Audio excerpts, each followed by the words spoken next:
Hey coach, here's how we fix this leak in this coaching business where it was actually leaking 5 to 15% of revenue that I should be collecting each month. So if you're somewhere between the 10 to 50K per month, you're probably in the same position. In this video, we're going to show you exactly what's going on, why that revenue is leaking, why it's not what it looks like it is, and an automation that you can use to fix it forever. So without wasting any more time, let's jump straight into it. Okay, let's get into it. So if you are making somewhere between 10 to 50K a month, you're probably focusing on these three things. Well, two of them mainly.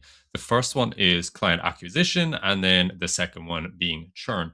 Now, it's very important that we distinguish between these two different types of churn because it's going to be really important later on down the line. Now, we have voluntary churn, which is like, hey, they went through the coaching program or whatever it is that you're consulting with. They got the result that they wanted, and then there was a natural kind of end of working together where they graduated from your coaching process. But then we have that other type, that not so nice type, where something happens and somebody decides they are leaving before the term, or just when they're leaving, it's not in a very nice way. And ideally, we don't want very much of that. So we're going to be looking into what's actually going on behind the curtain there with all of this. Now, if you are looking at your client base at the moment and you're seeing that we are starting to increase the client numbers and we're onboarding more clients, but then we look at the revenue and the revenue is kind of stagnating, there's a very good reason for this. And that is to do with our client churn. So if we are increasing the clients, but as we're driving in more clients are leaving at the same time, eventually the revenue is just going to balance itself out. But we're having to spend way more time on acquisition and trying to keep onto those clients when really we should just focus on more on retention and stopping the revenue that's being lost by hidden things, which we are talking about today.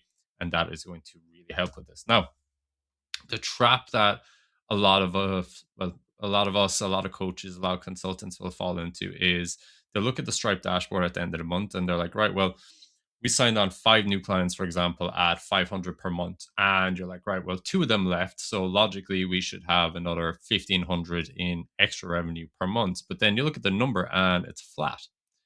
So why is that? So we start looking at other things like, right, maybe it's the service. Maybe it's not good enough. Maybe I need to just drive in more leads. We start spiraling, kind of going, fuck, is this a retention problem? Is it a product problem? But it's not. It's most likely this. So this is the payment collection. If out of all the payments that are due in this month, if you collect 85% of them, that's still a big issue because this year, let's do some quick maths. If you have 60 clients that pay you $300 per month and you collect somewhere between 85 to 95% of the payments that you were supposed to collect, that's still $900 to $2,700 per month that you are not collecting in cash. And that is going to massively affect our Stripe numbers there. Seeing it stagnating, we should have way more inside there. But if we break that out to a year, that's 10,000 to 32,000 per year of revenue that should have been collected and it wasn't. So what do we do about this? Now, this is the mistake that a lot of coaches make. They'll jump into this in kind of reactive mode.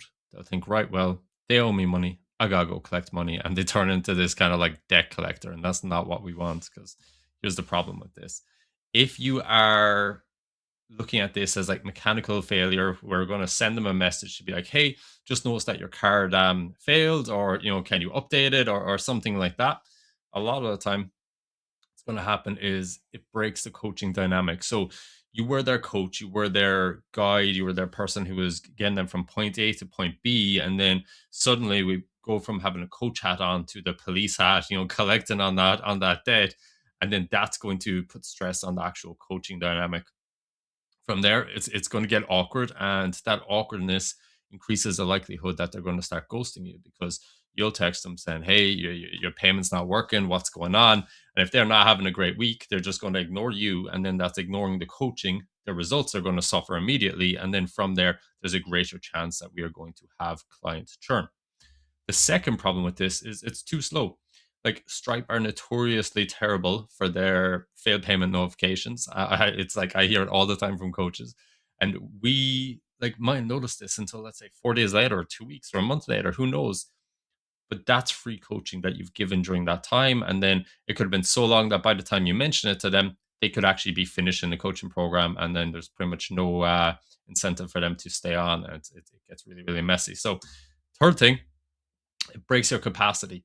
If you're somewhere between the 50 to 100 clients right now, and let's say a really moderate number of like 8% of the monthly payments that are supposed to be coming in don't come in, you need to chase them. Eight payments, that's four, or 8% of a fail at 50%, that's four payments. Then it's going to take 2 to 3 follow-ups per client of communication. You're context switching in between coaching, and then you're why can't I talk? You're checking Stripe for notifications in between. Then that's a lot of wasted time, and it's not even just wasted time; it's wasted bandwidth. You're going to find it very hard to be coaching when you're still chasing this kind of stuff. So what can we actually do about it? We have to change this from a you problem to a systems problem and let the systems take care of it. So for this, we're just going to take out the tablet and we'll work this out. And I'll show you. This is the very system that we use with our one-to-one clients. So let's steal this. And what we're going to do is we're going to start this off with Zapier. So Zapier is going to be the key for this because Zapier is going to let us actually automate this process of failed payment notifications and collection and everything. But the way that we do it is really important. So we're going to start off with the trigger, and the trigger is going to be Stripe. Okay. Stripe is going to be triggered on a failed payment notification. After that failed payment notification gets triggered inside Stripe, or inside Zapier by Stripe, it's then going to go to our CRM. So this could be something like it might be like your Airtable, it might be something like Joe Go High Level, but we need some sort of a way for tagging the person to know that hey, the payment has failed. From there, we can go on to the next step. The next step after tagging the profile is a really, really important one. So we are going to send them an email, but the important part is you are not going to send them the email. If you are the one who sends them the email, it puts you back into that coach to kind of debt collector scenario.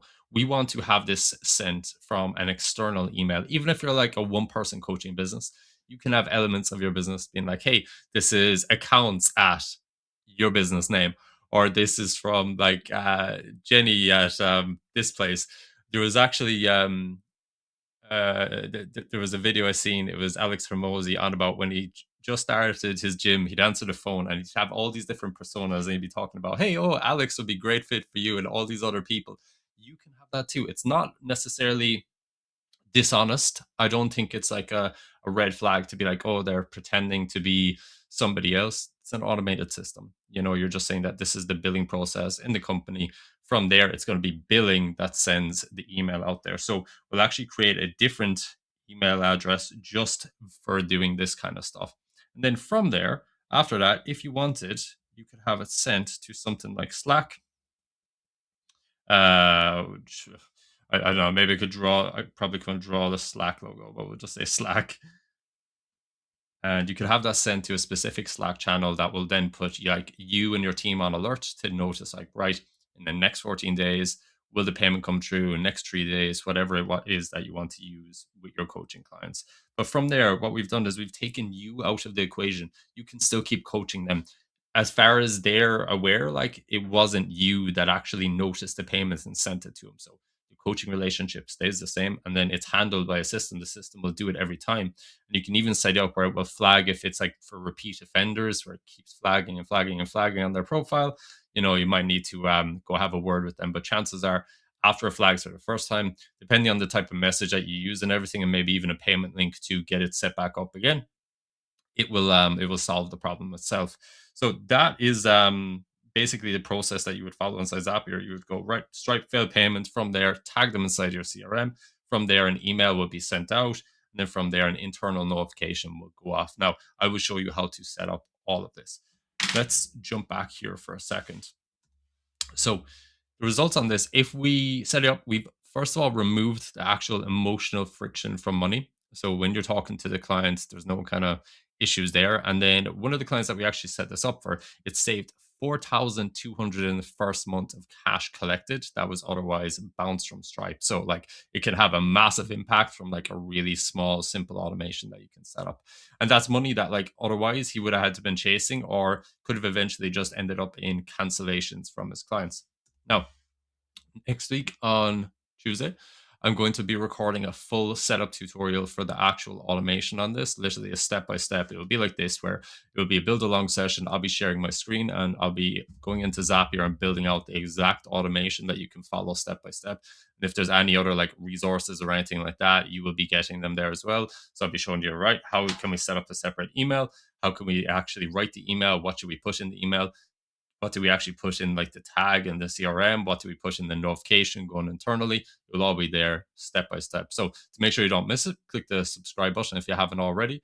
And if you have, I will see you on Tuesday.